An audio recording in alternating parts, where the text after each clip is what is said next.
ازيكم عاملين ايه؟ يلا مع بعض النهارده نعمل وصفه حلوه قوي وسهله وسريعه. هو اكلنا التقليدي يعني مفيش حاجه، بس هنبدل حاجه بسيطه. هنعمل فاصوليا خضراء بدل من البصل والتسبيكه، هنعملها بتوم.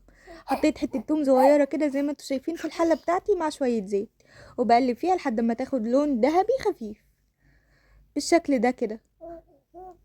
ايوه، ودلوقتي بقى هضيف معلقتين صلصه. ومين بيمنتج معايا؟ حبيبه قلب مامي، البيبي بتاعي. ونحط دلوقتي معلقتين الصلصة ونقلبهم شوية، وبعدين نحط معلقة سكر صغيرة. ليه؟ عشان خاطر الحموضة بتاعت الصلصة بالشكل ده كده. ودلوقتي هنزل بالفاصوليا الخضراء بتاعتي، انا عندي متجمدة، هنزل بيها واقلبها شوية حلوين مع الصلصة بتاعتي. بس كده، واسفة جدا على التصوير، بس هو كان يوم صعب بصراحة يعني، فما كنتش مركزة قوي. بس الطريقة بجد كانت حلوة، والاكل بجد كان تحفة. بقلبه بالشكل ده بقى. دلوقتي بقى هتنزلي باللي انت عايزاه، تنزلي بقى بشوربة، تنزلي بمية، مية ومعاها مرقة براحتك. انا نزلت بالمية وهظبط الملح بتاعي واديله تقليبة واسيبه يستوي براحته. هعمل جنبه ايه؟ ملوخية ناشفة، وطبعا عملتها معاكم في القناة قبل كده، سهلة وحلوة. عملتها معاكم بالطماطم ومن غير الطماطم.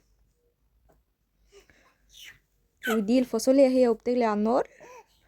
دلوقتي بقى هنعمل ايه؟ رز بالشعرية. وعشان الرز بالشعرية بتاعنا يطلع حلو، اول حاجة هنزود كمية الرز، يا اما قد هنزود كمية الشعرية قصدي، يا اما قد الرز يا اما اكتر منها شوية.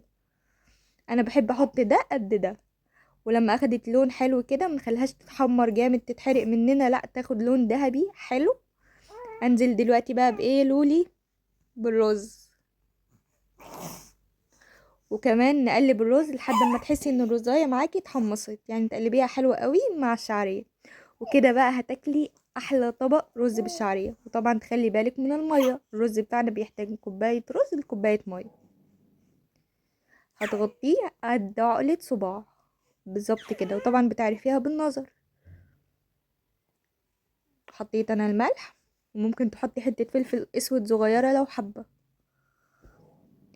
وهضيف المية المغلية بتاعتي، واسيبه لحد اما الرز يشرب المية بتاعته، وبعد كده اهدي عليه على الاخر خالص، واسيبه لحد ما يستوي براحته خالص.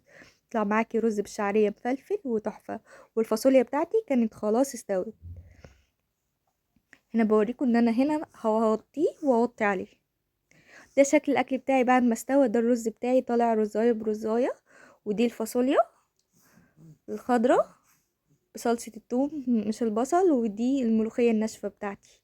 وده كان الاكل بتاعي بكل بساطة. يا رب يكون الفيديو عجبكم. لو عجبكم الفيديو ما تنسوش يا حبايبي اللايك والشير والاشتراك في القناة وتفعيل زر الجرس عشان يوصل لكم كل جديد. نتقابل ان شاء الله في فيديو جديد، وصفة جديدة. مع السلامة.